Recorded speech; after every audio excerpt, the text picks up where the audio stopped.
Ini Bapa kami bersyukur di hadapan-Mu oleh karena berkat Tuhan yang limpah yang kami rasakan. Khususnya malam hari ini, kami mempunyai waktu untuk berkumpul bersama, walaupun melalui Zoom, untuk mendapatkan berkat Tuhan dalam diskusi Persatuan Guru-Guru Sekolah Sabat pada malam hari ini waktu Indonesia. Bapa di sorga, kami mohon kiranya kehadiran Roh Kudus Tuhan bersama dengan kami, dimanapun kami berada, agar demikian perbaktian yang kami lakukan malam hari ini akan menjadi berkat bagi kami dan kemuliaan bagi nama Tuhan. Kami berdoa secara khusus untuk hamba Tuhan, Bapak Pendeta Kuntaraf, yang oleh karena kasih dan kuasa Tuhan dan hikmat kebijaksanaan dari surga yang Kau berikan, selalu dapat memberikan waktunya untuk menjadi saluran berkat bagi kami umat-umat Tuhan. Khususnya malam hari ini ketika dia akan membawakan memimpin kami untuk diskusi pelajaran sekolah sabat ini, biarlah melalui kasih, kuasa, hikmat dari surga menjadi bahagian dia, sehingga demikian kami dapat diarahkan dan mendapatkan pelajaran yang dapat memberikan bekal bagi kami untuk memimpin diskusi sekolah sabat di UASIS kami masing-masing pada besok hari. Kami berdoa untuk semua kami yang hadir di sini, agar kiranya semua jaringan yang kami gunakan, semua device yang kami gunakan, oleh karena kasih dan kuasa Tuhan, dapat berjalan dengan baik. Kami juga berdoa untuk Ibu Peggy Wawor yang selalu melakukan pelayanannya dengan baik. Biarlah segala pelayanan yang dia lakukan dan akan dilakukan selalu dapat menjadi berkat bagi orang-orang yang mengikutinya, dan ia selalu menjadi saluran berkat Tuhan di dalam pelayanannya. Inilah doa dan pengharapan kami Bapa, di dalam nama Yesus kami berdoa. Amin. Amin. Amin. Terima kasih Pak Bernard, doanya juga segera mendoakan saya. Haleluya. Terima kasih.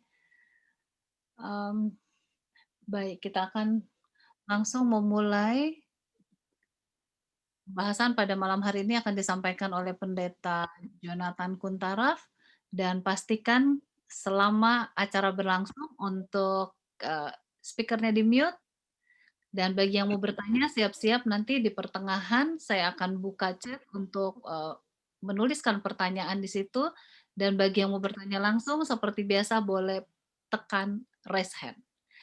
Baik, kita siapkan hati dan pikiran kita untuk pelajaran sekolah sabat pada malam hari ini dengan narasumber Pendeta Dr. Jonathan Kuntaraf. Silakan Pak Pendeta. Baik, shalom. Selamat sahabat-saudara sekalian di Indonesia atau di mana saja saudara-saudari berada, ya. Dan Sinian Choir, ya, atau biasa kita dulu bilang Kyonghi, Sinchun Kyonghi. Sekarang kita sebutkan Kyonghi Pacai. Baik, yang penting angpau. Tadi seharusnya pakai baju merah, ya, tapi saya dapatkan berita duka cita pagi ini, ya, oleh sebab kemarin saya dapatkan berita adanya keluarga Mangol Sitorus kematian, ya, mertuanya, ya.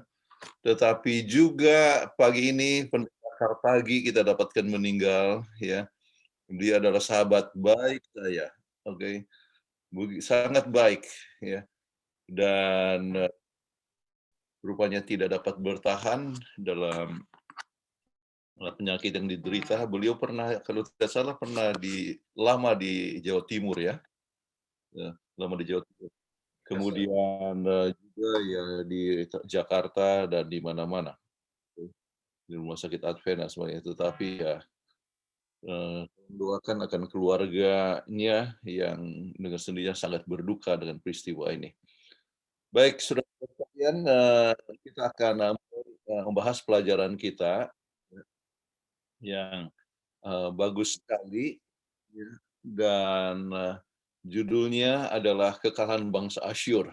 Ya, kalau Anda mendapatkan nama Sennacherib, ya, atau Sennacherib bahasa Inggris, ya, ini gambar dia, ya.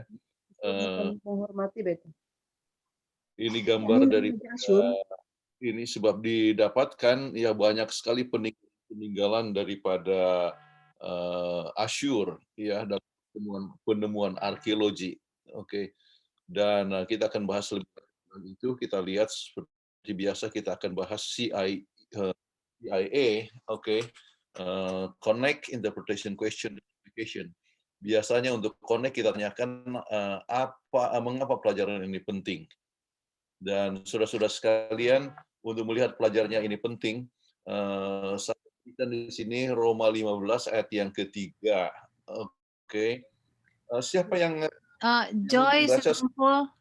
Sitompul dan Serlin, apa bisa bantu? Ya, untuk sementara ini yang pertama Joy Sitompul. Silakan Joy. Oke. Sahabat, Roma 15 ayat 3. Kedengaran? Suaranya bisa lebih keras, Joy. Kedengaran sekarang? Ya. Ya, Roma 15 ayat 3. Sebab segala sesuatu yang ditulis dahulu telah ditulis untuk menjadi pelajaran bagi kita, supaya kita teguh berpegang pada pengharapan oleh ketekunan dan penghiburan dari kitab suci. Terima kasih. Jadi memang apa yang tertulis itu masing-masing kita bisa dikuatkan pada pengharapan, pengalaman daripada Hizkia ini dalam hal ini luar biasa. Ya. Dan itu boleh menjadi pelajaran kepada kita untuk bergantung kepada Tuhan dalam masa. Kemudian untuk melihat bagaimana pentingnya percaya pada Tuhan, Tuhan bisa beri kemenangan dalam sana yang tidak mungkin. Coba bayangkan, ya, sudah dikurung, ya, itu Yerusalem, ya, dan sudah 46 kota yang dikuasai oleh Sennacherib atau bahasa Indonesia Sennacherib, ya. Seperti tidak mungkin, tetapi Tuhan memberikan jalan keluar. Untuk melihat kegagalan manusia dalam melalaikan kesempatan untuk bersaksi, ternyata ada juga permasalahannya juga dengan Hizkia, ada kegagalan alami. Baik, kita coba lihat bahwa untuk sebagian pendahuluan adalah Yesaya 36-39 bersifat sejarah lebih dari nubuatan. Bahkan kita melihat sejarah menggenapi nubuatan. Ya, disebutkan peristiwanya itu sudah dinubuatkan, ya, tetapi lebih banyak berkisar tentang sejarah. Kemudian ada 3 peristiwa dalam sejarah di sini adalah penyerangan daripada Sanherib, ya, kemudian Hizkia, kemudian kedatangan duta dari Babel dan reaksi daripada Hizkia pada waktu itu. Baik. Jadi kalau dibahas dengan sangat teliti ini bisa sangat panjang sekali. Nah, namun kita akan coba berikan intinya, ya. Yang pertama kita ingat pada saat krisis ini Raja Hizkia berdoa, dan apa doanya? Ya Tuhan semesta alam, Allah Israel yang bertahta di atas kerubium, ya, hanya Engkau sendirilah Allah segala kerajaan di bumi, Engkaulah yang menjadi langit dan bumi. Ya, ini merupakan ayat hafalannya, dan dari sini kita bisa melihat pengakuan Raja Hizkia. Dia mengakui Tuhan sebagai Allah alam semesta. Dia mengakui Allah sebagai raja untuk segala kerajaan di bumi. Artinya semua dalam kuasa Tuhan yang mengendalikan segala sesuatu. Ya. Kemudian ia mengakui Tuhan menjadi pencipta langit dan bumi. Jadi kepada Tuhan saja ia ingin untuk bergantung. Hal yang sangat menarik ialah pengakuan Hizkia dia adalah anak dari Ahaz yang menyembah dewa Molok, ya, sebab dia mempersembahkan anaknya sendiri, ya.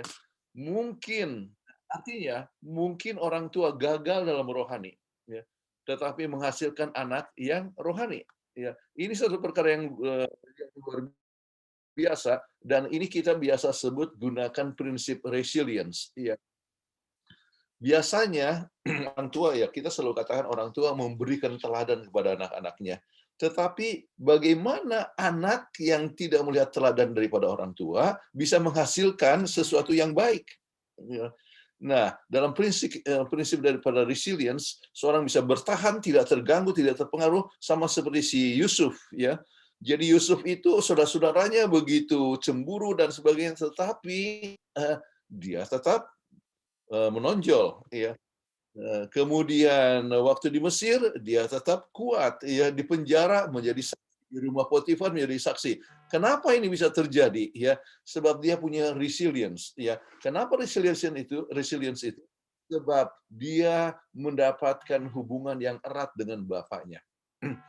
Dalam penelitian menunjukkan bahwa kalau saja seorang anak itu dekat dengan salah satu orang, ya, yang memberikan bimbingan, mungkin ibunya atau temannya dan sebagainya, maka walaupun Tuhan itu tidak baik, ya, maka ia bisa bertahan. Jadi inilah pengalaman daripada Hizkia. Mungkin bisa ditambahkan dalam keterangan Anda, ya, tentang ini, ya. Baik, kita lihat interpretasi, ya, question, ya. Saya coba ringkaskan, ya, dalam 3 bagian, yaitu pemberontakan. Ya. Pertama adalah pemberontakan yang melawan Asyur, kemudian metode propaganda Asyur, kemudian kemenangan dari Tuhan. Jadi semua pelajaran itu kita lihat ringkasannya dari 3 perkara ini. Oke. Kemudian untuk yang bagian yang pertama, memberontak melawan Asyur, ya. Pertanyaannya, mengapa Asyur, ya, dalam hal ini adalah Senherib yang menduduki Yuda pada tahun ke-14 Hizkia. Jadi oleh sebab ayatnya itu panjang, saya ambil sarinya saja. Ada beberapa ayat yang pendek yang nanti akan kita bacakan. Tetapi kalau bagus kalau misalnya saudara sebagai guru meminta salah satu murid, ya, untuk membaca 2 Raja-Raja 18 ayat 1 sampai 7, ya. Tetapi intinya adalah sebagai berikut. Ketika Ahaz yang tidak setia meninggal dunia dan anaknya yang setia Hizkia menggantikan dia, Hizkia mewarisi sebuah kerajaan yang telah kehilangan kemerdekaannya saat berhutang kepada Asyur. Dengan membeli bantuan dari bangsa Asyur untuk melawan pasukan gabungan Aram dan Israel Utara, Yehuda dipaksa untuk tetap membayar uang perlindungan. Jadi sekarang ini seperti sistem mafia. Ya, kita berikan istilah mafia di sini sebab dia harus selalu bayar kepada Asyur, ya, dalam bentuk upeti, ya, kepada kerajaan Asyur. Ya, sistem mafia yang orang itu sebuah perusahaan harus bayar kepada orang yang disebut pelindung dan sebagainya, atau mungkin adalah preman-preman, itu adalah satu perkara yang tidak pernah terjadi dahulu, dalam bentuk yang berbeda. Nah, ketika Sargon II, Raja Asyur meninggal di medan pertempuran yang jauh, ya, dan diganti oleh Sanherib, ya, pada tahun 705. Nah, bukti yang bagian keempat, bukti dari bangsa Asyur dan ayat-ayat Alkitab menyatakan bahwa Hizkia menggunakan kesempatan ini untuk memberontak dengan mengambil tindakan yang agresif sebagai pemimpin kelompok anti Asyur. Dia memimpin pemberontakan di antara bangsa-bangsa kecil di wilayahnya. Dan pada tahun 701, rupanya ini kurang perhitungan Hizkia, ya. Jadi sekarang muncullah Sanherib, ya. Dia menaklukkan bagian-bagian dari kerajaannya, dia menghancurkan Suriah, Palestina, dan kekuatan yang menghancurkan dan juga merusak Yehuda, dan disebutkan di dalam dia punya reliefs, ya, itu menyebutkan sampai 6 kota yang dikuasainya. Ya. Kenapa Sanherib artinya marah? Ya. Sebab pemberontakan Hizkia yang tidak mau bayar upeti lagi. Yang kedua, kerjasama Yehuda dengan Mesir dan Ethiopia untuk melawan Asyur. Kemudian Hizkia memenjarakan raja Filistin yang loyal kepada Asyur. Jadi dia marah. Nah, sekarang dia menyerang Yehuda, dia kuasai itu kota-kota kecil. Ya. Akhir adalah Lakish. Ya. Nah, jadi dalam keadaan yang seperti itu, ya, dia coba menyerang. Ini adalah tahun 701. Ya. Nah, sekarang apakah tindakan daripada Hizkia, ya, dia tidak seperti bapaknya Ahaz, tetapi dia mengadakan konfrontasi melawan Asyur, ya. Apa yang dibuat?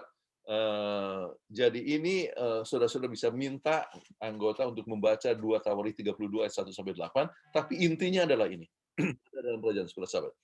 Saat melihat bahwa Sanherib bermaksud untuk menyerang Yerusalem, Hizkia membuat persiapan untuk menyeluruh untuk menghadapi konfrontasi dengan Asyur. Dia perkuat benteng-benteng. Dia melengkapi dan mengorganisasi tentaranya. Dia meningkatkan keamanan pasokan air ke Yerusalem. Sebab air itu penting. Kalau itu kota, ya, sudah dikepung, ya, maka yang sangat penting adalah air. Ya. Jadi itulah yang dibuat. Coba pasokan air, kemudian arkeologi menemukan inskripsi mengenai saluran air Siloam yang menceritakan bagaimana saluran itu dibangun dan persiapan menghadapi pengepungan daripada Asyur. Ya, nah inilah yang disebut, kalau mereka yang belajar arkeologi tahu Siloam inscription, ya, yang sekarang ada di Istanbul Archaeology Museum. Nah, ini dalam tulisan ini hal yang menarik adalah digambarkan ya bagaimana orang itu menggali dari dua arah, ya akhirnya bertemu, mereka saling mengetuk, ya, oh sudah dekat katanya, ya saluran itu akan jadi. Jadi itulah Siloam inscription yang sampai ada sampai sekarang menunjukkan, excuse me, ya, menunjukkan kebenaran dari peristiwa ini. Oke, nah kita coba lihat dalam tulisan Roh di sini.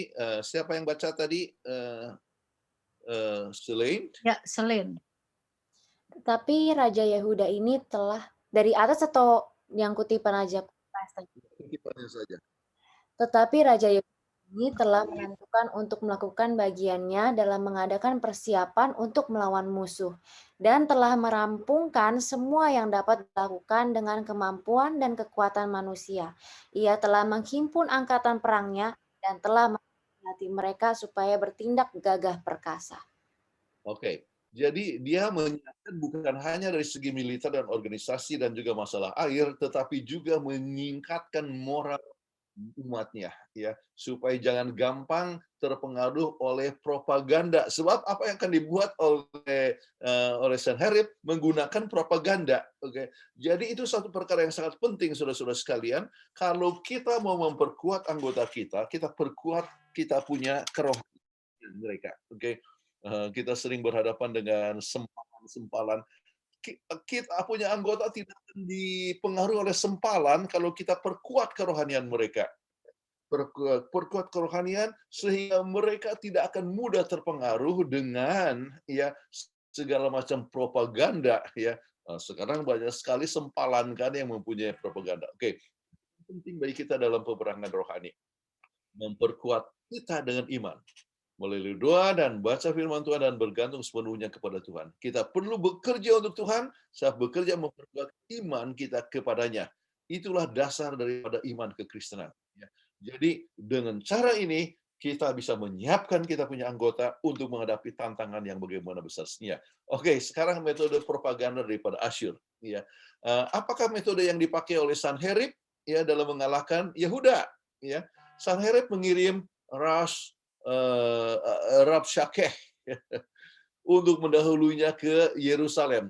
Rabshakeh bukan nama tetapi jabatan. Artinya adalah juru makanan atau minuman raja. Jadi disebutkan mengirimkan Rabshakeh. Ya. Kemudian itu adalah orang yang sangat penting sebab juru minum atau makan ini ya makanan sebelum seorang makanan itu dimakan oleh raja ya maka dia harus makan lebih dulu supaya kalau ada orang yang meracuni dia maka dia yang mati bukan raja ya. Kita ingat bahwa Nehemia juga jabatannya adalah ya sebagai juru ya makan minuman raja. Oke. Nah, jadi orang penting ya. Kemudian metode yang dipakai adalah metode apa? Propaganda untuk memecah belah Yehuda. Dengan propaganda diharapkan orang Yehuda akan menyerah dengan tanpa berperang, mengurangi jumlah korban dan tujuannya adalah apa? Ia mengharapkan kuasa, mengharapkan uang, ya artinya kemakmuran supaya jangan menyerah, ya artinya bisa menang dengan tanpa mengeluarkan biaya. Biasa dia punya metode. Tetapi kemudian apakah metode yang sangat meyakinkan? 2 Tawarikh 32 ayat 11. Siapa ini? Joy? Bukankah Hizkia memperdayakan kamu supaya kamu mati kelaparan dan kehausan dengan mengatakan, Tuhan Allah kita akan melepaskan kita dari tangan Raja Asyur? Oke. Jadi dia mau coba menghalangi mereka punya confidence kepada raja, yaitu dengan cara menjelekkan kepada tentang Hizkia. Ya. Kemudian kita coba lihat propaganda daripada Rabshakeh ini ya. Engkau tidak dapat mengendalikan Mesir untuk menolongmu karena dia lemah dan tidak dapat diandalkan. Engkau tidak dapat bergantung kepada Tuhan untuk menolong sebab Hizkia telah menyakiti hatinya dengan memindahkan bukit-bukit pengorbanan dan mesbahnya di seluruh Yehuda dan meminta seluruh rakyat untuk menyembah kepada satu mesbah di Yerusalem. Nah, kita bisa lihat, bukankah ini satu teori konspirasi? Dia tidak mengerti akan ajaran daripada orang-orang Yahuda bahwa memang tidak boleh itu ke bukit-bukit adanya bukit-bukit pengorbanan ya, tetapi itu dibalikkan ya. Itulah kita sering gunakan lihat dengan berbagai macam teori konspirasi sekarang ini. Buktinya kata Rabshakeh, Tuhan saja ada di pihak Asyur ya. Ya, dan ia telah mengatakan kepada Sanherib untuk menghancurkan Yehuda dan bahkan engkau tidak memiliki orang yang terlatih untuk menunggang 2000 ekor kuda. Ya. Jadi merendahkan tentang Yehuda, kemudian berpihak kepada dikatakan Tuhan beserta dengan Sanherib ya. Buktinya apa? 46 kota sudah dikalahkan, oke, oleh Sanherib. Coba bayangkan, untuk menghindarkan pengepungan di mana engkau nantinya tidak memiliki makanan dan minuman, menyerahlah sekarang, maka engkau diperlakukan dengan baik ya. Luar biasa dia punya sistem propaganda. Hizkia tidak dapat menyelamatkanmu karena para dewa dan bangsa-bangsa telah ditaklukkan oleh Asyur, tidak menyelamatkan mereka. Engkau dapat pastikan bahwa Allahmu juga tidak akan menyelamatkan engkau. Ya. Jadi cara-cara ini, saudara-saudara, kalau kita berhadapan dengan berbagai macam kita sebutkanlah sempal. Apa yang mereka katakan? Kan merendahkan. Lihatlah pendeta-pendetamu tidak akan bisa menyelamatkan engkau. Mereka tidak vegetarian. Kemudian mereka itu lihatlah ada yang tidak jujur, korupsi, tidak menarik jiwa, sembarangan saja baptiskan orang. Itulah propaganda dan berbagai macam konspirasi yang telah dibuat oleh kelompok-kelompok coba mengalahkan, artinya mempengaruhi kita anggota, supaya anggota kita kan bisa berpindah kepada berbagai macam sempalan tersebut. Baik, apakah propaganda itu benar? Nampaknya ada kebenaran. Lakis yang hanya 45 km dari Yerusalem, ya, mungkin bukan 46, 45 tapi 48 ya, sudah disebutkan 30 mil ya. 1 mil itu 1,6 km. Anyway, yang mempunyai benteng yang kuat telah dikalahkan. Syria dan kerajaan Israel Utara sudah dikalahkan. Hal yang menakutkan sebab Asyur punya 185.000 tentara. Namun propaganda mengandung unsur konspirasi teori bahwa dewa Asyur lebih kuat dari dewa Allah, pencipta langit dan bumi yang dan kita coba lihat bagaimana akhirnya dewa, artinya Tuhan alam semesta itu jauh lebih berkuasa. Baik, mengapa tidak bijaksana untuk merespon propaganda itu? Ya, baik, Mazmur 16 ayat 8. Aku senantiasa memandang kepada Tuhan, karena Ia berdiri di sebelah kananku. Aku tidak goyah. Teruskan Mazmur 50 ayat 15. Berserulah kepadaku pada waktu kesesakan. Aku akan luputkan engkau dan engkau akan memuliakan aku. Oke, jadi jangan tidak perlu respon itu segala macam propaganda. Oke, segala hal yang menjelekan itu dan sebagainya. Tetapi tetap memandang kepada Tuhan, ya. Kemudian tetap berseru kepada Tuhan, ya, dalam masa kepicikan tantangan apapun yang kita hadapi. Baik. Nah, sekarang kita coba lihat kemenangan dari Tuhan. Oke, apakah reaksi Hizkia dan pegawainya? Ya, diam.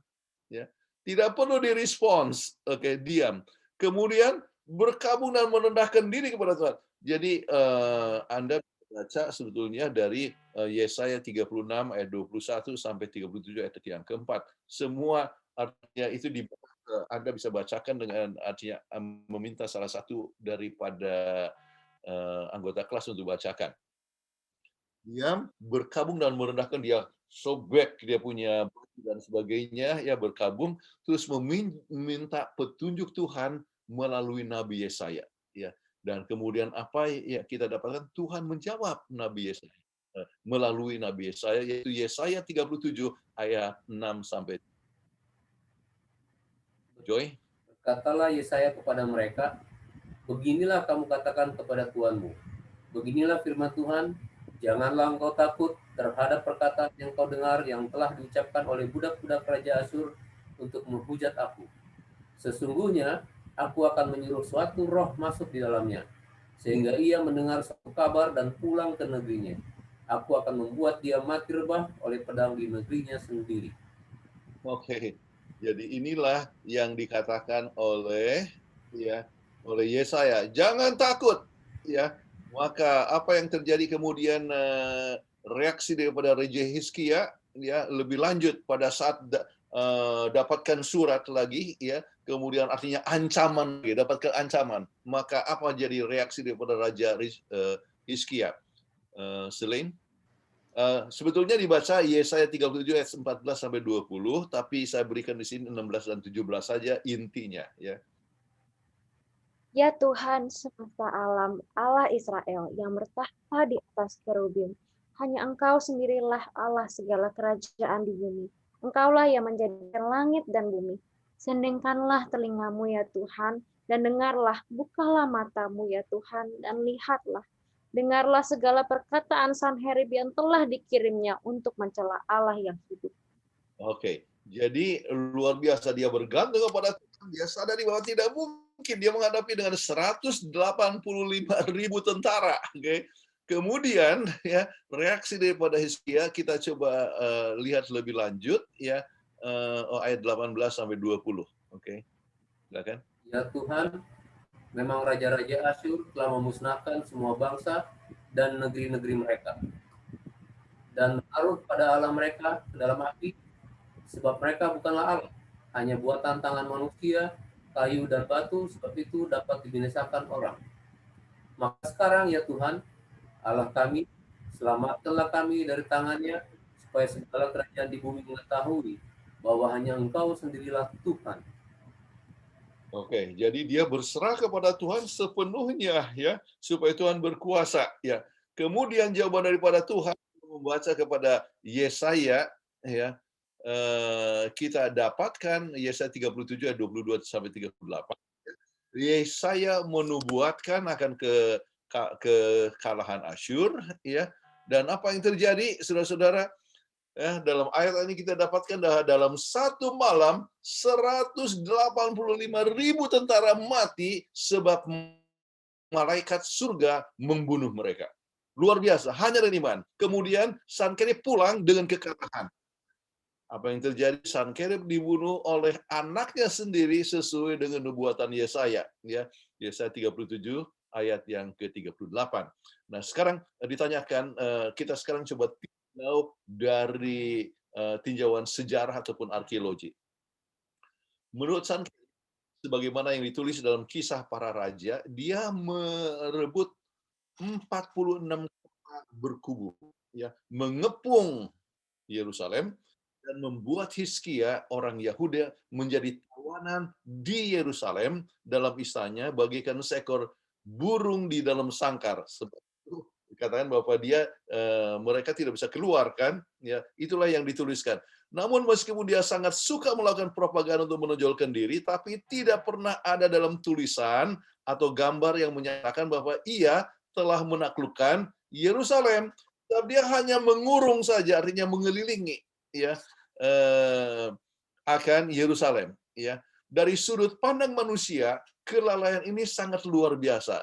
Sanherib memiliki kekuatan yang tidak terbendung dan Hizkia telah memimpin pemberontakan melawan dia. Pemberontakan melawan Asyur memiliki harapan hidup yang pendek dan kematian yang mengerikan ya. Sebab mereka terkenal sebagai orang-orang yang sangat kejam. Para ahli mengakui bahwa meskipun kita tidak memiliki catatan Alkitab, kita akan dipaksa mengakui bahwa pasti telah terjadi mujizat. Ya, kalau tidak ada Alkitab, tetapi Alkitab menunjukkan, ya. Dan Lakish Relief di British Museum, ya, menunjukkan Sankerib mengalahkan akan Lakish, ya, Sanherib mengalahkan Lakish. Inilah Lachish Reliefs ya di British Museum, bagaimana mengalahkan akan Lachish ya, tetapi tidak pernah bisa mengalahkan Yerusalem ya. Padahal itu hanya 48 km saja. Baik, fakta menyatakan bahwa Sanherib mengukir tembok kediamannya, istana tambah dengan ukiran ya, gambar-gambar yang dengan jelas menceritakan keberhasilannya dalam mengepung Lachish ya. Ini dilakukan sebagai alat untuk menyelamatkan wajahnya dari rasa malu. Namun dengan kasih karunia Allah, gambar-gambar ini sebaliknya justru mempertunjukkan Yerusalem ya. Menunjukkan Yerusalem tidak pernah dikalahkan. Sanherib tidak menceritakan akhir dari kisah tersebut, namun Alkitab menceritakannya. Luar biasa sekali ya. Dan ya diskusi. Mengapa Tuhan membiarkan Sanherib hidup sementara 85.000 tentaranya mati? Ya, ya. Mengapa Tuhan turut campur tangan dalam mengalahkan Yehuda? Apa yang dapat kita pelajari dari pengalaman ini? Jadi Anda diskusikan dengan anggota kelas, tetapi Anda paling sedikit ada gambaran jawaban untuk pertanyaan itu. Mengapa Tuhan membiarkan Sanherib? Ya kadang-kadang saya tulis Sankerib ya atau Sanherib. Alright, Sanherib dibiarkan hidup. Sanherib terlalu sombong. Maka dengan melihat kematian 184.500, dia pulang dengan menanggung malu. Ya, mereka yang meninggikan dirinya akan direndahkan. Lebih malu lagi dia dibunuh anaknya sendiri. Genaplah nubuatan Yesaya. Sanherib dibunuh di mana? Waktu dia di depan dewa yang disembahnya. Menunjukkan dewa yang tidak berdaya tidak bisa menolongnya. Nah, ini kebalikan daripada propaganda tadi ya, dikatakan bahwa dewa-dewa ya sudah menolong Tuhan beserta dengan Sanherib ya. Dewa-dewa ya kita lebih kuat. Nah, sini kita bisa lihat dewa ya yang disembahnya tidak bisa menolong dia. Dia dibunuh di depan ya berhala itu ya, yaitu dewa yang disembahnya. Baik. Pelajaran dari kemenangan Hizkia. Tuhan Allah tetap berkuasa. Dia yang mengendalikan dunia ini. Ya. Adanya kuasa dalam berserah kepada Tuhan sepenuhnya memang menang dalam ketidakmungkinan. Saudara-saudara, tidak mungkin bisa menang, tapi Tuhan bisa memberikan kemenangan. Tuhan turut campur. Kemudian, bila Sanherib mengalahkan Yerusalem, dia buat seperti yang Asyur buat kepada kerajaan Israel utara, mencampur baurkan orang Israel hingga mereka tidak memiliki identitas lagi. Ya, bila ini terjadi kepada Yehuda, maka Yehuda pun akan kehilangan identitas. Kalau ini terjadi, maka ada masalah dengan Yesus yang akan datang dari suku Yehuda. Ya, jadi ini satu perkara yang sangat kita penting kita lihat di sini. Baik, Raja Hizkia mengalami mujizat kesembuhan, namun apa yang namun kegagalan yang terjadi ya. Baik, tentang kesembuhan itu ya artinya bisa baca ya Yesaya 38 ayat 1 sampai 9, 39 ayat 1 sampai 8. Saya tidak baca lagi, kita berikan saja beberapa inti yang penting khususnya pada pasal 39. Oke, siapa sekarang?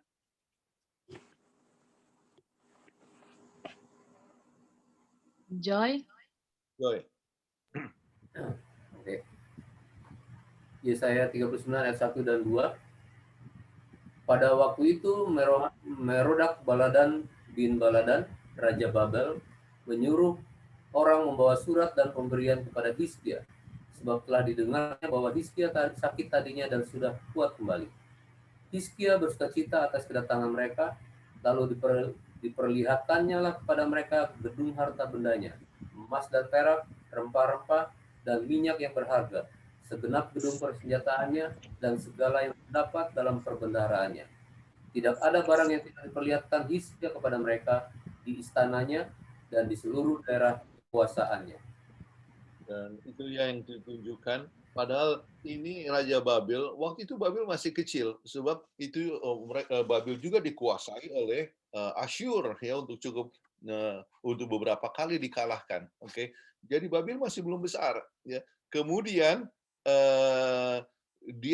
Dan orang Babil adalah orang-orang yang pintar. Dia bisa melihat sesuatu yang salah dengan peredaran matahari, ya. Sebab dikatakan bahwa pada saat tanda bahwa dia kesembuhan, bahwa matahari itu dikatakan seperti tertahan untuk artinya bergeser 10 derajat, ya. Nah, waktu datang bukannya apa namanya? Ya, bukannya menunjukkan bagaimana dengan kuasa Tuhan dia disembuhkan, tetapi justru dia menonjolkan akan harta benda yang ada di Ka'bah dan sebagainya. Ya, kemudian teruskan lebih lanjut, Selain. Lalu Yesaya berkata kepada Hizkia, "Dengarkanlah firman Tuhan semesta alam.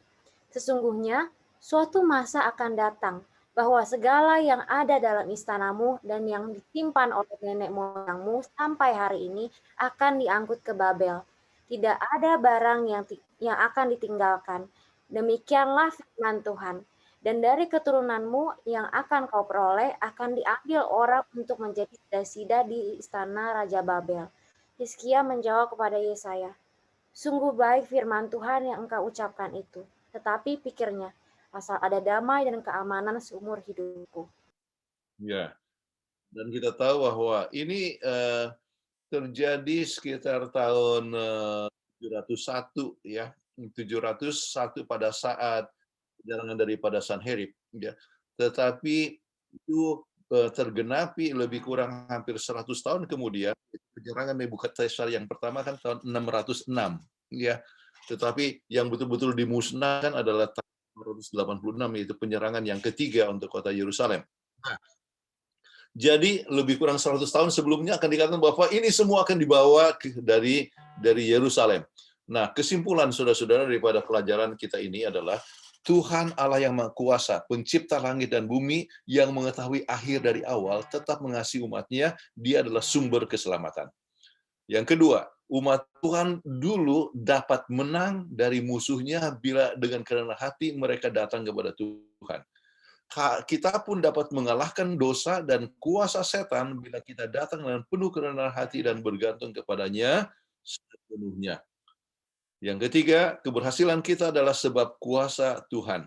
Dia dapat berikan kemenangan dalam ketidakmungkinan. Sebab kita semua, ya, sebab itu kita semua harus memuliakan nama Tuhan.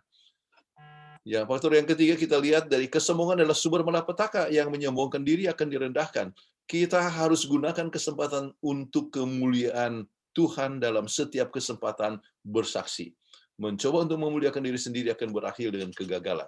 Dan itu yang terjadi dengan Hizkia, ya. Dia dalam masa makmur, waktu sakit dia bergantung kepada Tuhan, waktu krisis dia bergantung kepada Tuhan, tetapi pada saat dia makmur, tidak ada lagi musuh, maka dia mulai sombong dan justru dimunculkan akan kekayaannya, ya. Jadi sayang sekali gagal di dalam masa akhir, ya. Kemudian Tuhan bisa membuat mujizat sekarang ini. Dia dapat melepaskan kita dari berbagai macam krisis kehidupan. Kita dapat menaruh pengharapan sepenuhnya kepadanya. Untuk aplikasi, saudara-saudara sekalian, sudah bisa ambil pelajaran itu, tetapi ini beberapa ide untuk tambahan aplikasi. Apa kita percaya kepada kuasa Tuhan dalam ketidakmungkinan? Ya, sering kadang-kadang kita berhadapan dengan hal yang tidak mungkin. Ya, misalnya sambil contoh, sebab di sini ceritakanlah pengalaman dalam hidup Anda, bagaimana dalam ketidakmungkinan Anda mendapatkan solusi di dalam Tuhan. Sambil contoh, misalnya istri saya waktu ambil artinya di Fakultas Kedokteran Universitas Sumatera Utara, ya. Wah, dokter, artinya para ketua jurusan dan sebagainya, tidak mungkin kamu dikasih untuk bebas ujian hari Sabtu, tidak mungkin, ya. Tidak mungkin peraturan sekolah akan dirubah hanya oleh satu orang, tidak mungkin. Jadi dia gagal, dia tidak mungkin. Tetapi dengan doa dan sebagainya akhirnya diberikan kesempatan untuk kasih ujian, ya. Jadi kadang-kadang ya ada saudara-saudara kita yang lain harus tunggu beberapa tahun, akhirnya bisa, artinya bisa juga Tuhan berikan jalan keluar, ya. Baik, apakah mungkin Tuhan membujuk dengan berbagai propaganda sekarang ini bagaimana agar kita dapat menang, ya. Jadi bujukan-bujukan, ya, Apakah mungkin jangan Tuhan ya, sekarang yang Tuhan setan menggunakan ya propaganda sekarang ini. Jadi salah ketik di sini. Mungkin setan memujuk dengan berbagai propaganda sekarang ini. Iya, ya. Dia akan menggunakan berbagai macam propaganda. Nanti saya perbaiki sebelum dikirim ya. Bagaimana agar dapat kita menang? Ya, kita harus perkuat kita punya diri. Ya, jangan kita mudah dipropagandakan oleh berbagai macam bujukan. Wah, kalau kamu setia kepada Tuhan, tidak kerja hari Sabtu, bagaimana kamu akan berhasil? Ya, tidak mungkin. Kalau kamu tetap jujur, mana bisa naik pangkat, ya. Saudara-saudara sekalian, berbagai macam propaganda itu bisa terjadi. Tetapi kita bisa menang, bertahan dengan bergantung. Apa kita tetap memelihara iman dalam keadaan krisis ataupun makmur? Ini penting untuk kita lihat dalam pengalaman hidup kita masing-masing. Sebab keduanya adalah satu ujian. Ya, ada orang yang setia dalam masa krisis, waktu makmur lupa sama Tuhan. Ada orang yang waktu makmur setia kepada Tuhan, waktu krisis dikatakan tidak dengar lagi kepada saya. Jadi akhirnya dia tinggalkan Tuhan. Jadi kita perlu pelihara iman waktu krisis ataupun dalam makmur. Bagaimana menghindarkan kesombongan setelah Tuhan memberkati kita? Bagaimana ya kita tetap menyadari tanpa Tuhan kita tidak berdaya apa-apa. Yang menyebabkan suatu berkat kemakmuran dalam mengatasi krisis adalah oleh sebab kuasa Tuhan. Ya. Jadi kalau kita bergantung kepada Tuhan senantiasa, ambil waktu dengan Dia, dengan firman Tuhan senantiasa, kita dapat dikuatkan dan lebih banyak bergantung, lebih dekat kepada Tuhan, kita lebih menyadari keadaan kita yang berdosa, lebih bergantung kepadanya sepenuhnya. Jadi jangan sampai kita gagal, ya. Oke. Oleh sebab bahwa kita sudah menang. Oke, kita harus bergantung sepenuhnya kepada Tuhan. Oke, waktu untuk jawab. Iya. Silakan. Ya, terima kasih Pendeta Kuntaraf untuk penjabaran pelajaran pada malam hari ini. Di chat ada satu yang bertanya, namun sebelum pertanyaan dijawab, saya ingin share screen dulu pesan-pesan dari divisi maupun dari GC tentang vaksin. Ya.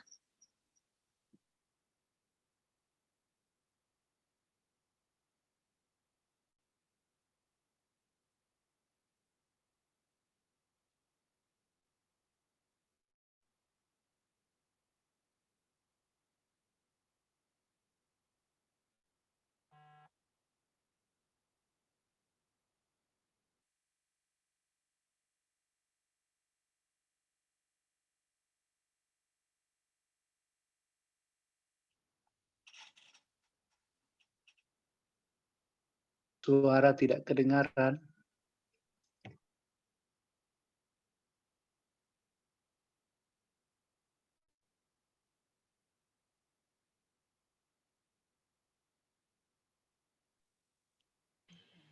Harus ada share voice-nya juga.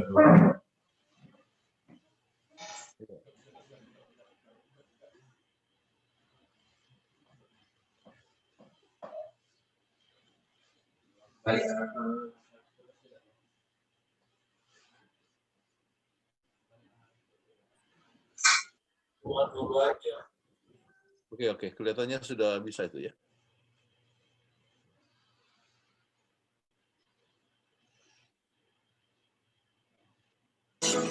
Apakah kedengaran? Sudah, Bu. Oke. Nah, kok jadi nggak kedengar lagi?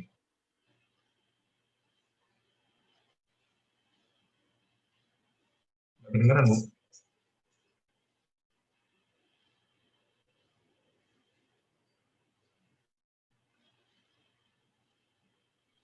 Waktu share screen harus ditambahkan, ya ditambahkan ada share audio.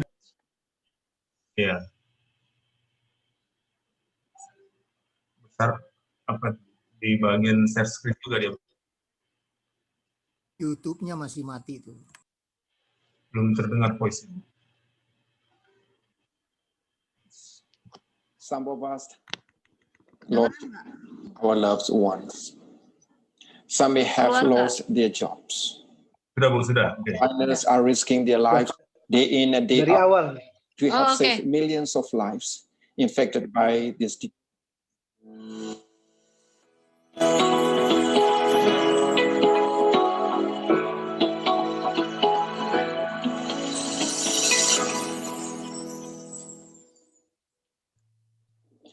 My brothers and sisters in Christ, I greet you with God's immeasurable grace and unconditional love for all of us. We cling today to God's wonderful promises of hope that in times of anxiety and distress, He will never leave us nor forsake us. During these troubling times of the pandemic, I urge you to place your strength and confidence in the Lord. It will not be long. This too shall pass, and the Lord will once again be triumphant in the end. This COVID pandemic has changed our lives drastically in recent months. Some of us lost our loved ones. Some may have lost their jobs. Our frontliners are risking their lives day in and day out to help save millions of lives infected by this disease. But hear this, no matter how long the situation might be at this point, God is with us. He is Emmanuel. Do not be discouraged, say the Lord, for God is with us. Psalms 46 verses 1 to 3 says, God is our refuge and our strength, an ever-present help in trouble. Therefore we will not fear, though the earth give way and the mountains fall into the heart of the sea, though this water roll and foam and the mountains quake with their surging. What a wonderful promise from the Lord. This is not the time to waver and fall short in our faith. God called us for revival and reformation, to stand up with the assurance that He will overcome this battle too. Seventh-day Adventists around the world are preparing for the greatest climax of our earth history, the glorious second coming of our Lord Jesus Christ. The event that will bring an end to suffering, pain, and even death. While we wait for the marvelous day to unfold, we continue to proclaim the blessed hope to others. With this message of the great hope, we teach them and share with them the Adventist health message and joining them to live healthful lives to the glory of God. Our Adventist health practices help us to stabilize our immune system. Another way of protecting ourselves from new age maladies and through immunization. Ellen White demonstrated practical prevention in the face of the leader diseases in her time, such as smallpox. And he took the immunization herself, as did those close to her.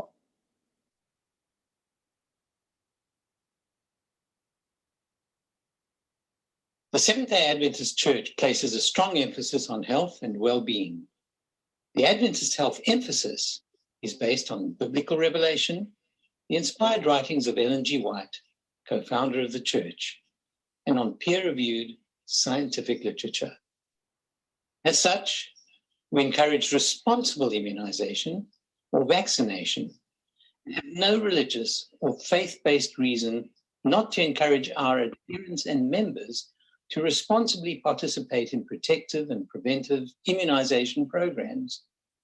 We value the health and safety of the population, and this includes the maintenance of herd immunity, or as many people as possible being resistant to the diseases and infections around us. We are not the conscience of the individual church member. We recognize individual choices. These are exercised by the individual. The choice not to be immunized is not and should not be seen as the dogma nor the doctrine of the Seventh-day Adventist Church. In this time of great stress and suffering, our prayer is that you will prosper and be well even as your soul prospers.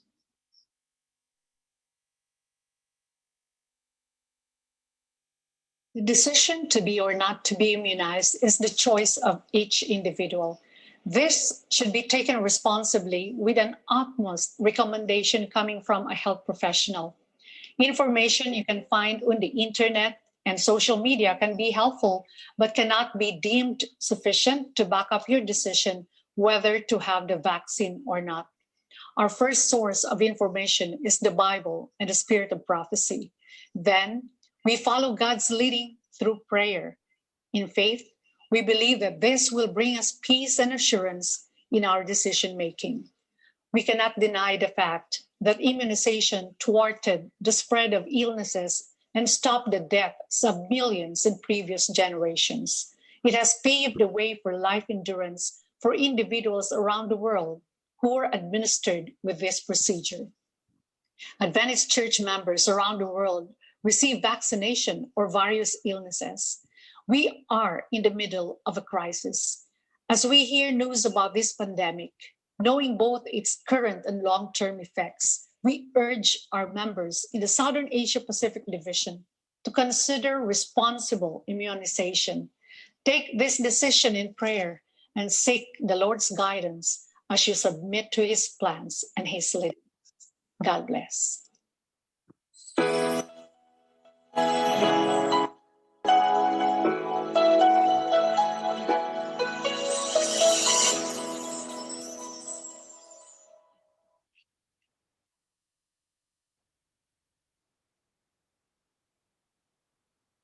Iya. Baik. Terima kasih sudah menyaksikan pesan-pesan tentang vaksin dari organisasi kita, mulai dari divisi sampai dengan GC, supaya kita tahu jawabannya apakah kita mau divaksin atau tidak ya. Itu adalah pilihan kita. Nah, sekarang kita akan tiba kepada menjawab pertanyaan, dan saya akan bacakan pertanyaan.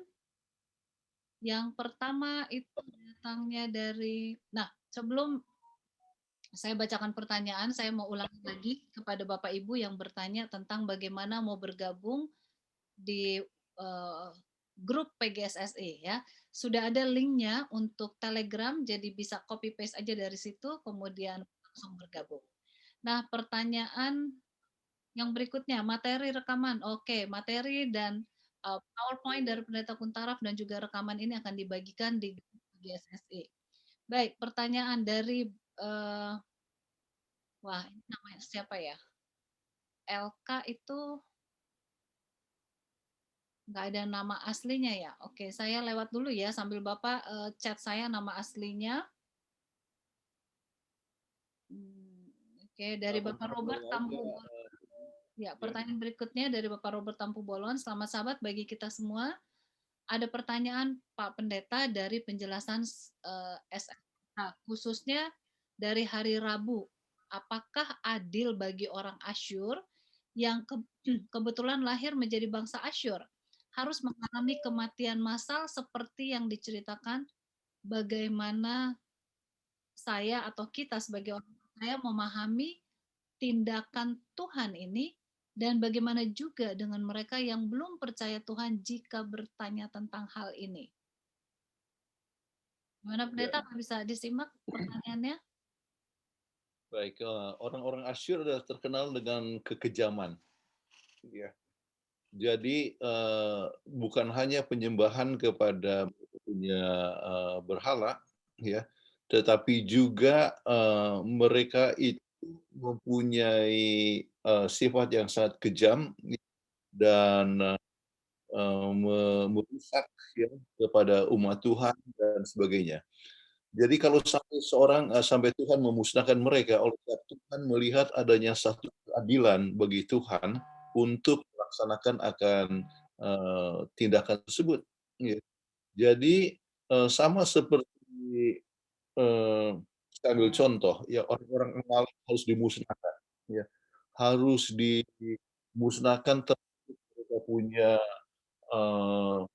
anak-anak, termasuk wanita, bahkan binatangnya dan sebagainya, dan Tuhan yang suruh mereka untuk memusnahkan. Apakah itu adil? Ya. Tetapi bagi mereka yang misalnya mempelajari arkeologi, mengetahui tentang bagaimana kehidupan orang-orang Kanani, ya, ternyata orang-orang Kanani itu adalah orang-orang yang menyembah kepada Baal dan Astoret dan sebagainya, dan kehidupan daripada dewa-dewa mereka itu adalah kehidupan yang cabul. Jadi, dan mereka caranya untuk mengadakan penyembahan kepada dewa-dewa mereka itu termasuk dengan adanya pelacuran, ada juga laki-laki yang bertindak sebagai pelacur atau bagaimana. Jadi itu berarti banyaknya penyakit yang beredar, dan bukan hanya itu, sampai dikatakan bahwa mereka melakukan hubungan dengan binatang, ya, maka itu menunjukkan sampai perintah katakan musnahkan semuanya, sebab itu Tuhan tidak mau kita akan terpengaruh dengan hal demikian. Jadi itu untuk orang Amalek, orang-orang Kanani pada saat Tuhan menyuruh mereka untuk memusnahkan mereka.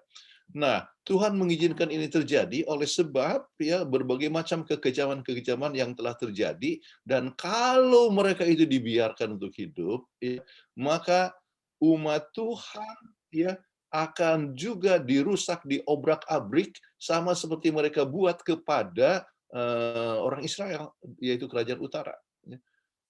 Sedangkan Tuhan mau memelihara akan Yehuda, di mana disitulah Yesus akan dilahirkan. Jadi dia punya garis nubuatan itu akan mengalami masalah kalau mereka dibiarkan untuk menguasai ataupun dibiarkan hidup. Jadi Tuhan membuat mereka ya musnah, oleh sebab Tuhan yang mempunyai keadilan, dia tahu kapan mereka itu harus dimusnahkan. Sering kita tidak mengerti akan keadilan Tuhan, tetapi Tuhan adalah adil. God is just. Kalau dia melakukan sesuatu, pasti ada suatu alasan yang terjadi. Oke? Baik, terima kasih. Semoga bisa menjawab ya Pak ya. Berikutnya adalah dari Dedi Sunario. Boleh bantu untuk pertanyaan di buku Sekolah Sahabat kita yang ini. Apakah yang Anda katakan kepada seseorang yang belum percaya kepada Alkitab atau Alkitab, pertanyaan-pertanyaan ini? Apakah adil bila pasukan Asyur yang kebetulan lahir menjadi bangsa Asyur harus mengalami kematian secara massal seperti itu? Bagaimanakah Anda secara pribadi memahami tindakan Tuhan di sini? Oke. Mungkin kalau membaca kepada buku buku Roma pasal 2 ayat 15 ya, kita coba lihat sehubungan dengan orang-orang yang tidak mengenal akan Tuhan, ya.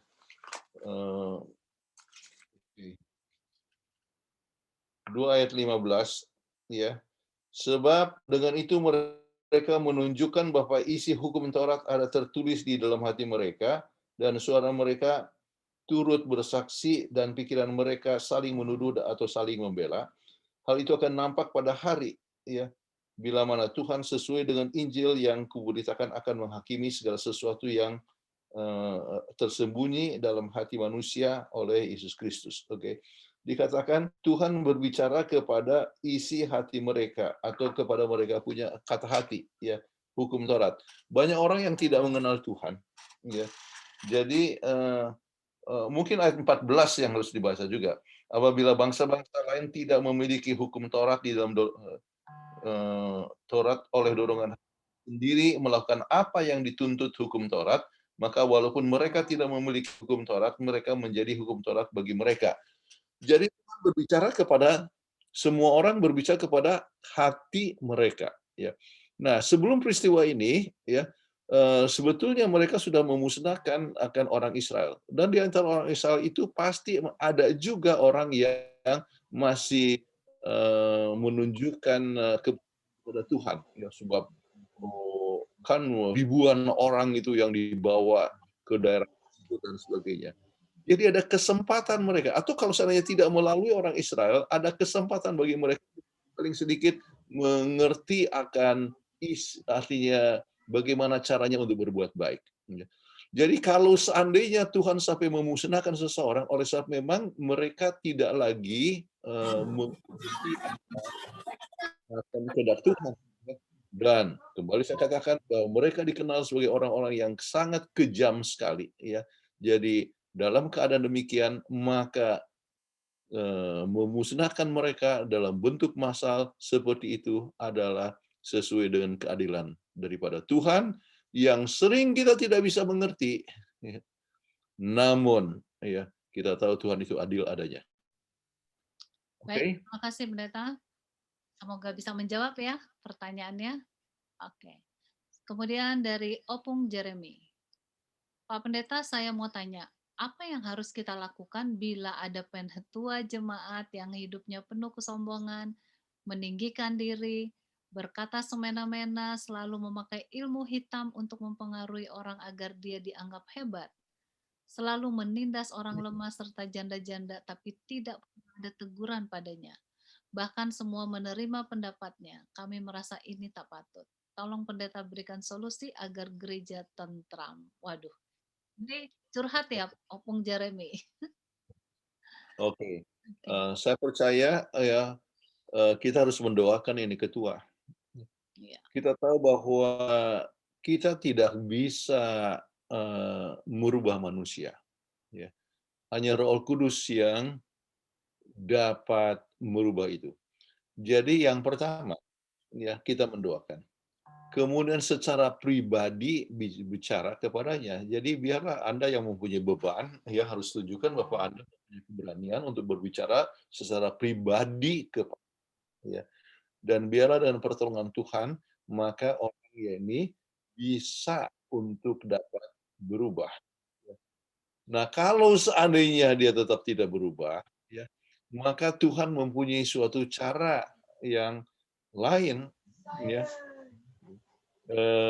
Anda ingat pelajaran beberapa minggu yang lalu, ya, the hard way, jalan yang sukar. Ya. Kalau seorang tidak mau dengar kepada Tuhan pada saat jalannya lurus, ya, maka Tuhan bisa gunakan the hard way. Ya. Misalnya, sambil contoh the hard way, kalau seorang itu dapatkan COVID-19, mau tidak mau dia menyadari bahwa hidupnya itu tergantung kepada Tuhan. Ya. Tidak ada yang kita bisa sombongkan. Ya. Uang yang bagaimana besarnya sekalipun, ya tidak akan bisa untuk menyebabkan dia sembuh. Hanya dengan kuasa Tuhan. Ya. Jadi makanya ada satu orang, salah satu teologian yang terkenal, namanya adalah C.S. Lewis. Apa yang dikatakan? Ya, calamities is the echo of God's voice. Ya. Jadi malapetaka adalah gaungan daripada suara Tuhan. Kenapa? Ya, bukan berarti Tuhan yang memberikan itu malapetaka, tetapi Tuhan mengizinkan itu terjadi. Ya. Oleh sebab dengan malapetaka orang menyadari, oh rupanya bagaimanapun banyaknya uang kita, ya kalau kita mati tidak ada satu rupiah pun kita bawa mati. Ya. Jadi kembali kepada pertanyaan ini, saya sebutkan 3 hal tadi. Ya, pertama doakan, bicara secara pribadi. Kalau tidak, ya mungkin melalui pendeta. Ya. Kemudian saya tidak tahu bagaimana sampai berapa, bagaimana kesombongannya dan sebagainya. Kalau sampai ketahuan bahwa dia gunakan ilmu hitam, maka itu sudah satu perkara yang sudah bertentangan dengan iman percaya kita. Itu sudah harus melalui komite. Ya. Kalau dia tetap tidak mau mendengar, ya akhirnya kalau betul menggunakan ilmu hitam, ya, dan betul terjadi. Oke. Tetapi ya kalau seorang tidak mau mendengar, Tuhan bisa menggunakan the hard way, ya, yang kita tidak tahu, rugi di dalam bisnis atau mungkin penyakit atau kedukaan, sampai seorang menyadari tanpa Tuhan kita tidak berdaya apa-apa. Mungkin hanya itu yang saya bisa berikan. Iya. Terima kasih Pendeta dan semoga ini menjawab ya. Selanjutnya dari Raymond Lesiasel, pertanyaan tentang janji 15 tahun untuk Hizkia. Bagaimana janji itu tetap berlaku walau Hizkia sudah sombong lupa Tuhan? Kedua, Tuhan Maha Pemurah walau Hizkia congkel emas dari pintar Ka'bah untuk bayar upeti 300 talenta emas kepada Sanherib. Apakah hanya karena doa Hizkia Tuhan lupakan kejahatan Hizkia, ambil dari Ka'bah emas untuk ancaman Sanherib? Apakah jelas Pendeta Oke. pertanyaannya? Eh, Kalau kurang jelas coba bisa Saudara Raymond unmute, boleh bertanya langsung. Apa Oke. ada di sini Raymond Lesiasel? Ya, silakan di unmute. Oke, saya sudah lihat pertanyaannya. Ada. Ada? Ya. Baik, langsung Pendeta jawab. Silakan. Tentang janji 15 tahun untuk siap. Ya. Yang jelas ya, Tuhan sudah berjanji dan Tuhan sudah penuhi. Ya. Dan dia masih hidup 15 tahun. Ya. Jadi satu perkara yang kita ketahui ialah ya, bahwa kalau seorang itu melanggar, bukan berarti bahwa langsung Tuhan itu menutup dia punya berkat sama sekali. Ya. Tuhan kita itu adalah Tuhan yang panjang sabar. Jadi dia berbuat kesalahan. Kemudian Yesaya berkata kepadanya ya bahwa ini semua harta akan dibawa ke Babilonia, walaupun itu akan terjadi 100 tahun kemudian. Oke. Jadi itu adalah satu perkara yang menunjukkan akan panjang sabar Tuhan, masih tidak langsung yang 15 tahun itu menjadi 10 tahun. Ya. Yang jelas dia masih tetap hidup, hanya kembali kesombongannya, dan dia cukup mementingkan diri dengan mengatakan bahwa asalkan damai sejahtera pada saat aku hidup. Ya. Jadi itu pun menunjukkan kepentingan diri. Ya. Tetapi apa yang terjadi 14 tahun kemudian kita tidak tahu. Ya. Yang jelas bahwa dia cukup mempunyai kehidupan yang dimulai dengan penuh penyerahan kepada. Baik, jadi mengenai masalah 300 talenta emas kepada Sanherib, ya. Apa kalau sebab doa dia lupakan kejahatan? Kita harus mengetahui bahwa Tuhan itu menilai kita sesuai dengan terang yang kita miliki. Ya. Jadi dia adalah seorang yang mempunyai bapa yang biasa membayar upeti. Ya. Jadi dia membayar upeti kepada artinya Ahaz, memberikan upeti juga kepada Raja Asyur. Jadi, itu yang dia ketahui. Tetapi pada saat ada kesempatan dia coba memberontak supaya jangan membayar akan upeti tersebut. Ya. Dan dia betul-betul sungguh-sungguh dia berdoa dan sungguh-sungguh dia memohon kepada kuasa Tuhan. Dan itu tercatat bagaimana dia mengakui akan kebesaran Tuhan, dan dewa-dewa daripada orang Asyur itu hanya kayu atau batu saja dan sebagainya. Jadi dengan melihat kepada penyerahan itu, maka Tuhan mendengar ya akan doanya, dan bukan hanya untuk mendengar doanya, tetapi ingat seperti yang saya sebutkan tadi, bahwa kalau dibiarkan itu Yahuda kalah sampai Yerusalem dikuasai, maka bangsa Yahuda akan dicampur adukan dan mereka akan kehilangan identitas. Padahal dari Yehuda lah Yesus akan lahir. Jadi Tuhan melihat bukan hanya menyelamatkan kepada Yehezkiel, tetapi juga untuk seluruh generasi ataupun juga untuk Yahuda secara keseluruhan. Baik, sebab Tuhan akan memenuhi janji. Iya. Oke. Oke, terima kasih Pendeta pembahasannya. Dan selanjutnya dari Rolis Simamora. Jika bangsa Asyur begitu kejam, kenapa Tuhan mengirim Yunus ke Niniwe untuk menyelamatkan bangsa itu?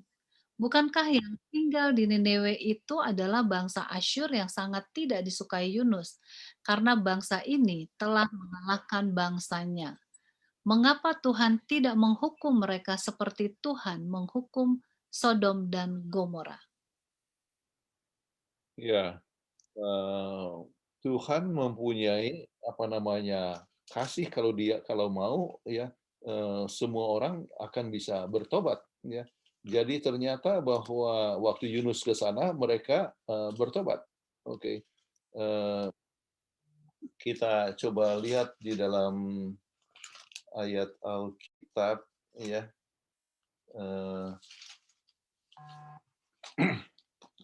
2 Petrus 3 ayat yang ke-9 ya. Tuhan tidak lalai menepati janjinya sekalipun ada orang-orang yang menganggapnya sebagai kelalaian, tetapi Ia sabar terhadap kamu karena Ia menghendaki supaya jangan ada yang binasa, melainkan supaya semua orang berbalik dan bertobat. Jadi Tuhan menghendaki mereka itu bertobat. Dan pada saat Yunus ya mengabarkan, mereka bertobat. Ya. Jadi Tuhan tidak binasakan. Tetapi rupanya pertobatan itu tidak bertahan lama. Ya. Bertobat pada saat dikatakan bahwa mereka itu akan porak-perandakan ya, dalam waktu 40 hari. Jadi mereka oleh sebab ketakutan, jadi mereka datang dan berkabung dan bertobat. Ya. Tetapi pertobatan itu tidak langsung, ya, tidak langgeng, dan dalam keadaan itu kemudian ternyata bahwa mereka akhirnya mengadakan penyerangan-penyerangan yang lain dan sebagainya, dan untuk yang 185.000 itu Tuhan musnahkan sekaligus. Oke. Dan akhirnya mereka pun dikalahkan oleh Babylon. Ya, kerajaan Babylon menguasai mereka dan banyak di antara mereka akhirnya menjadi korban. Jadi kembali, Tuhan memberikan kesempatan. Sedangkan untuk orang Kanani yang begitu jahat yang saya sebutkan tadi, Tuhan masih kasih waktu ya sekitar 400 tahun. Ya. Jadi tapi kalau misalnya orang itu makin jahat, kemudian keturunannya makin jahat-jahat dan sebagainya, maka ada tiba waktunya di mana Tuhan tidak artinya pintu kasihan sudah tertutup kepada mereka. Oke? Baik, Pendeta, ini sebenarnya ada pertanyaan satu lagi yang mungkin ada hubungannya, tapi sebaiknya Pendeta boleh menjawab juga. Dari Tulus Nababan. Setahu saya bangsa Asyur mempunyai ibu kota Asur, dan kemudian berubah menjadi Ninive. Pada zaman Yunus, Allah menyuruh untuk mengamarkan bangsa Ninive atau Asyur untuk bertobat dan mereka bertobat. Apakah ada referensi yang bisa menjelaskan bangsa Asyur yang sangat jahat pada zaman Sanherib bisa berubah bertobat pada saat kotanya Ninive? Iya, sumbernya kalau kita baca kepada Patriarch and King, ya, Prophet and Kings, ya, maka kita akan dapatkan berbagai macam data tentang masalah pertobatan mereka. Ya. Namun kembali pertobatan yang tidak bertahan lama, ya, dan mereka kembali menunjukkan, artinya sering mereka tergantung kepada juga kepada mereka punya raja dan sebagainya, ya, dan rajanya menunjukkan menghendaki akan kekuasaan, ya, dan khususnya untuk Sanherib, ya, dia coba gunakan berbagai macam itu gambar-gambar, makanya disebut Lakish reliefs, ya, ya, itu ada di British Museum, menunjukkan bukti-bukti, ya, bagaimana mereka menunjukkan kejahatan mereka di dalam menguasai bangsa-bangsa tersebut. Dan juga kalau misalnya Anda kesempatan pergi ke Berlin, ke Pergamus Museum, ya, Pergamum Museum disebut bukan Pergamus tapi Pergamum Museum di Berlin Timur, ya, maka Anda bisa dapatkan ya patung besar raja-raja dan bagaimana mereka menunjukkan akan dia punya kekuasaannya. Jadi kembali, ya, Tuhan itu adil dan memberikan kesempatan kepada orang untuk bertobat, dan ada yang bertobat, tetapi ya bisa juga pertobatan mereka tidak bertahan lama. Oke? Baik, terima kasih Pendeta. Dari Ibu Stan Triwandono. Pendeta, apakah salah satu dosa Raja Hizkia adalah karena dia tidak menggunakan kesempatan untuk menyaksikan kemuliaan dan kasih Tuhan yang hidup kepada Sanherib? apakah bagi kita juga berdosa tidak menyaksikan kemuliaan Tuhan dan kasih-Nya kepada sesama kita yang non-SDA? Ya, ini bagus sekali nih pertanyaan dari Ibu Stans Triwandono. Oke, jadi kembali jawabnya adalah benar, itu adalah satu kegagalan. Ya, satu kegagalan daripada Raja Hizkia tidak menggunakan kesempatan untuk menyaksikan kemuliaan kasih Tuhan. Ya, tetapi bukan kepada Sanherib. Ya, sebab pada saat dia mengalami tantangan, misalnya sakit dan sebagainya, Sanherib sudah meninggal. Jadi Sanherib itu tidak lama ya memerintah oleh sebab dia punya kematian dan dia dibunuh oleh anaknya sendiri. Ya. Jadi bukan oleh sebab dia tidak bersaksi kepada Sanherib, ya, tetapi oleh sebab dia tidak bersaksi kepada orang-orang di Babilonia. Namun, ya, pada masa-masa hidupnya, ya, pada masa awal daripada hidupnya, dia menunjukkan bahwa dia bergantung kepada Tuhan dalam segala macam krisis. Ya. Jadi ini masalah bersaksi ini ada dua macam. Ya. Ada yang disebut sentrifugal dengan sentrifugal. Ya. Jadi orang datang ke tempat dan artinya orang datang ke Yerusalem, ya, dan melihat itu kegiatan Yerusalem dan mengenal Tuhan. Misalnya Ratu Sheba, ya, dia pergi ke Yerusalem dan dia melihat kebesaran daripada Tuhan melalui Sulaiman, ya, datang, ya. Tetapi ada yang menggunakan misionaris, ya. Jadi sebetulnya Hizkia itu menjadi saksi, ya, kalau orang datang ke situ, ya. Jadi pada waktu datang ke Yerusalem, ya, harus melihat besarnya kuasa Tuhan, kemudian harus dikabarkan tentang Tuhan, ya, sebab ini Hizkia dia tidak mengirimkan guru-guru atau Alkitab ke tempat yang lain, ya, hanya menunjukkan artinya orang kemudian berserah mengenal akan penurutan kepada hukum Tuhan dan sebagainya. Lain dengan Jehoshafat, ya. Jehoshafat bukan hanya dia memberikan pendidikan, tetapi dia kirim guru-guru Alkitab itu ke seluruh Yerusalem. Ya. Jadi bersaksi bisa orang lihat hidup kita, bisa juga kita pergi untuk mengabarkan. Nah, sekarang pertanyaan yang kedua ini, ya, apakah bagi kita juga berdosa untuk tidak menyaksikan kemuliaan Tuhan dan kasih-Nya kepada orang yang di non-SDA? Baik. Prinsip daripada sentripetal dengan sentrifugal itu berlaku. Orang melihat hidup kita dan kita menjadi saksi. Apa? Oke. Jadi orang lihat hidup kita, kita menjadi saksi. Banyak orang yang mengenal, wah, ya, seperti kemarin dari CBS News masuk lagi, ya, satu berita yang muncul sebetulnya beberapa tahun yang lalu, ya, bahwa orang Loma Linda itu umurnya di atas 100 tahun dan sebagainya, ya. Itu muncul lagi melalui berita televisi. Itu orang melihat akan kehidupan orang di Loma Linda, yaitu yang umurnya panjang menjadi saksi, dan disebutkan di situ oleh sebab mereka itu adalah umumnya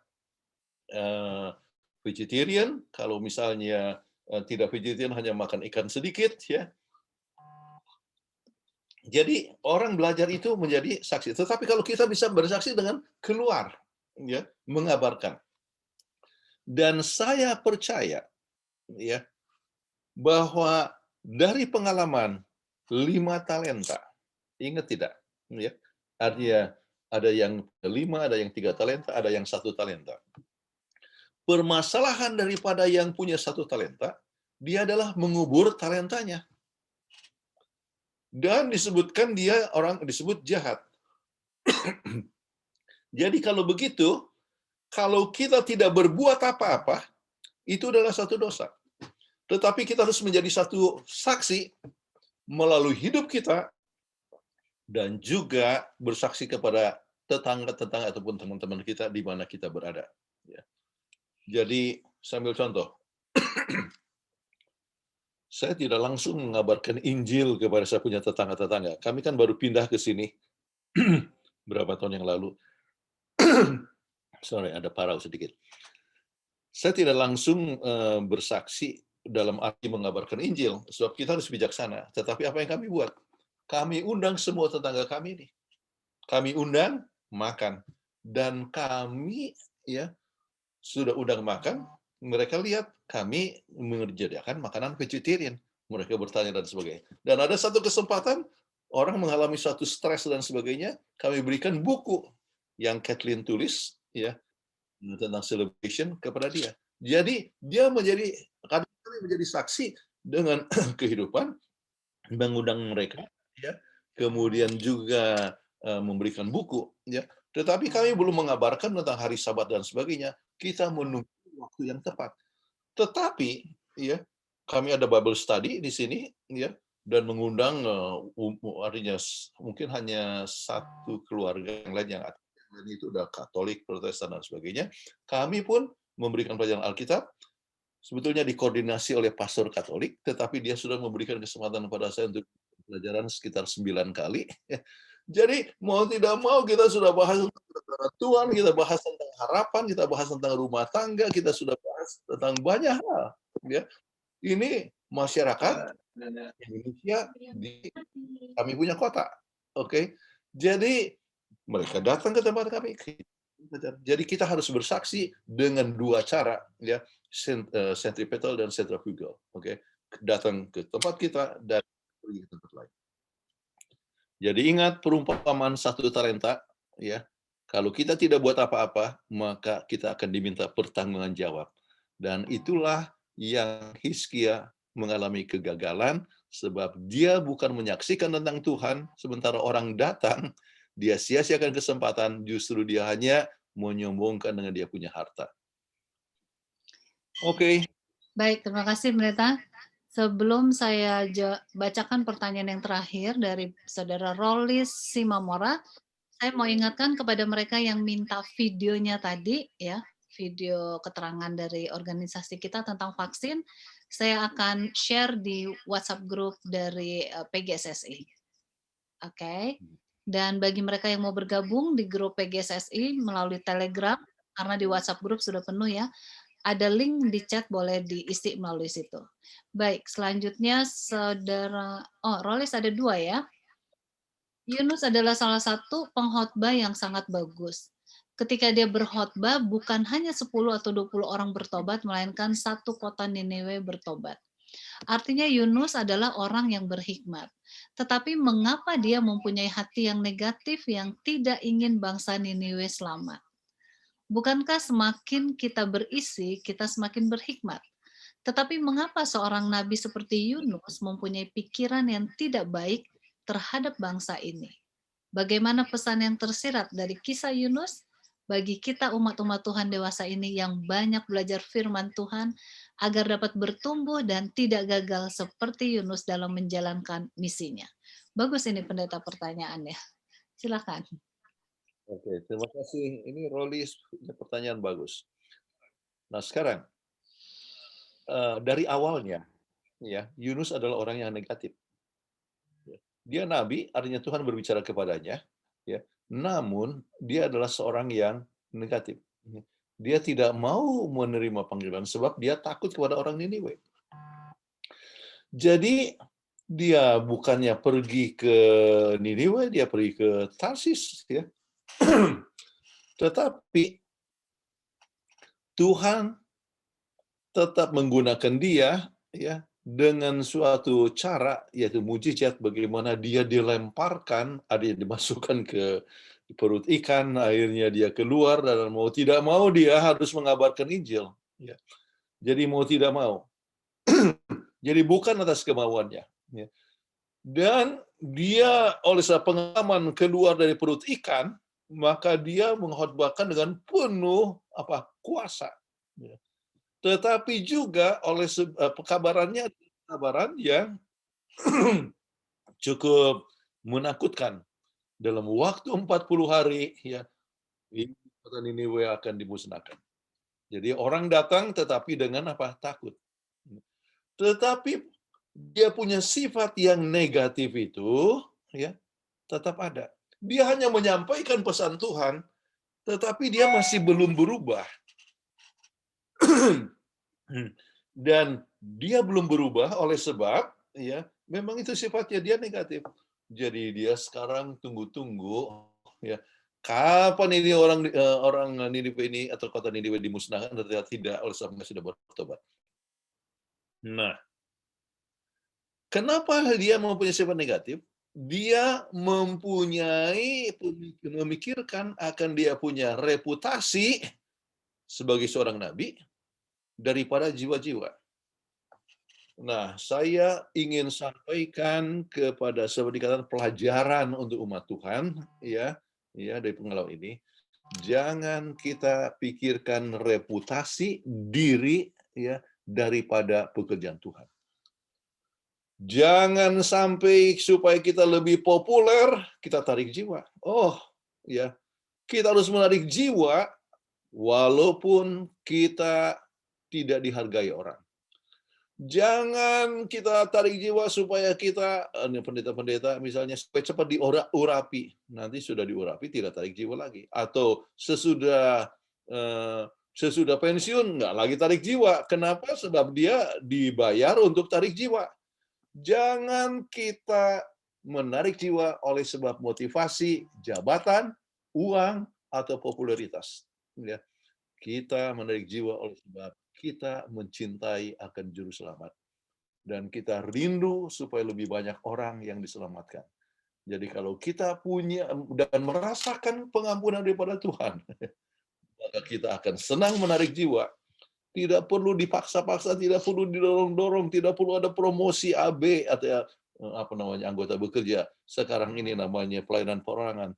Tanpa promosi, oleh sebab Yesus bekerja dalam diri kita, kita ingin untuk mengarahkan, ya, melalui hidup dan juga pekabaran kita. Saya rasa itu pelajaran penting, ya. Jangan mengabarkan sebab popularitas ataupun motivasi yang lain. Oke? Baik, sebetulnya waktunya sudah habis, Pendeta. Namun ada satu pertanyaan yang masuk, kita berikan dari Lewi Yonatan. Bagaimana bisa seorang Hizkia yang rohani bisa jatuh? Apa yang menyebabkan Hizkia bisa jatuh tidak seperti Yusuf?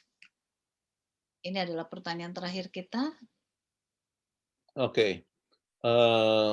Apa pelajaran yang kita pelajari minggu lalu, ya, atau 2 minggu lalu, ya? Masalah yang sering menjadi masalah, ya, adalah kesombongan. Ya. Jadi itulah usaha daripada setan untuk membuat kita jatuh dengan segala macam cara. Ya. Dan salah satu yang menjadi sifat daripada Lucifer yang kita juga bahas, ya, sahabat lalu, ya, adalah, ya, atau 2 sahabat lalu, yaitu adalah sifat sombong. Nah, kesombongan ini bisa juga kesombongan dalam bidang rohani, ya. Nah, ini yang berbahaya, ya. Nah, satu perkara yang menyebabkan Hizkia menang, dia rohani, dia bergantung kepada Tuhan, tetapi dia bergantung pada Tuhan khususnya dalam masa krisis. Waktu diserang oleh Sanherib, pada saat dia sakit, betul-betul berdoa dengan sungguh-sungguh. Ya. Nah, pada saat dia makmur, tidak sehat sehat walafiat, kemudian dia mulai melihat kepada dirinya, ya, yaitu menyombongkan diri dan dia menunjukkan kepada semua ini. Saudara-saudara sekalian, saya percaya, ya, supaya kita jangan sampai jatuh seperti Hizkia, kita harus datang kepada Tuhan setiap hari dan menyadari tanpa Tuhan kita tidak berdaya apa-apa. bukan hanya dari segi materi, bukan hanya dari segi kepintaran, tetapi di dalam kerohanian kita masing-masing. Tanpa Tuhan kita itu kosong. Saya percaya bahwa kebutuhan jemaat sekarang ini ya adalah pekabaran 1888, yaitu kebenaran oleh iman. Ya. Dan kebenaran oleh iman menyadari tanpa Tuhan kita tidak berdaya apa-apa, tetapi Tuhanlah yang telah bisa merubah, yang bisa merubah kita. Ya. Dan kita perlu kerendahan hati sepenuhnya sehingga kita bisa menang waktu krisis, waktu sakit, ataupun dalam masa makmur. Ya, itu bisa terjadi kalau kita bergantung kepada Tuhan sepenuhnya senantiasa. Tanpa Tuhan kita tidak berdaya apa-apa. Dengan Tuhan kita bisa berbuah banyak. Ya. Saya rasa itu hal yang sangat penting kita hidup. Baik, terima kasih Pendeta Kuntaraf. Dan saya akan ingatkan kembali kepada kita semua yang selalu hadir di pelajaran dari PGSSI ini untuk ketemu lagi Jumat depan, yaitu hari Sabat, pada jam yang sama, yaitu jam 7 malam, dengan Zoom ID yang sama, 2345667, berapa ya? 9647 ya. Kemudian dengan paskot PGSSI. Jadi kalau tidak dapat posternya, pastikan juga hadir. Dan kita akan belajar sama-sama. Dan juga bagi Bapak Ibu yang mau mendapatkan bahan ini, PDF-nya dan juga rekamannya saya akan kirim di grup PGSSI ya. Baik, terima kasih. Kita akan tutup pertemuan kita pada malam hari ini. Karena Pendeta Kuntaraf bersahabat dengan Pendeta Kartagi yang baru saja meninggal. Jadi kami mohon kesediaan dari Pendeta Kuntaraf untuk doa tutup sekaligus berdoa untuk keluarga dari Pendeta Kartagi yang sedang berduka cita. Mari kita satukan hati, kita akan berdoa bersama-sama. Bapa kami dalam surga, kami datang pada Tuhan. Berterima kasih oleh sebab kami mempunyai Tuhan yang hidup, Tuhan yang bisa membuat mujizat di dalam keadaan yang tidak mungkin. Tuhan yang boleh menjadi akan pusat kehidupan kami dalam masa krisis, waktu sehat ataupun sakit, dalam masa keberuntungan ataupun kemalangan. Jadi kepadamu saja kami bergantung ya Tuhan, supaya kami boleh selalu menang dalam pergumulan hidup, ya, dalam menghadapi berbagai macam tantangan. Berkati akan semua guru-guru sekolah Sabat pada saat mengajar di kelas masing-masing, supaya pelajaran ini boleh mengajak semua anggota untuk bergantung sepenuhnya kepada Tuhan. Jangan jatuh, melainkan boleh selalu menang, ya, dapat mengalahkan kesombongan, dan bergantung pada Tuhan senantiasa sampai Yesus datang. Kami pun berdoa untuk gereja dengan anak-anak dan menantu dan juga cucu-cucu daripada Pendeta Kartagi. Kami sangat berduka untuk kematian. Namun kami sudah doakan setiap hari untuk kesehatannya. Namun Tuhan mempunyai rencana yang lain dan kami serahkan kepada tangan Tuhan. Bila Tuhan memberikan kekuatan iman dan pengharapan yang teguh kepada semua anggota keluarga yang berduka. Dan biarlah pengalaman ini mengajak kami untuk selalu siap menantikan kedatangan Tuhan dan siap kapan saja Tuhan memanggil kami. Menyadari bahwa Engkaulah sumber daripada kehidupan dan kehidupan adalah kesempatan untuk kami boleh melayani orang lain. Terima kasih ya Tuhan, Kau dengar doa kami yang kami alaskan dalam nama Yesus Kristus, Juru Selamat kami. Amin. Amin. Terima kasih. Saya ucapkan kepada kita semua. Boleh unmute, boleh mengucapkan selamat Sabat. Oke, selamat Sabat. Selamat Sabat. Terima kasih.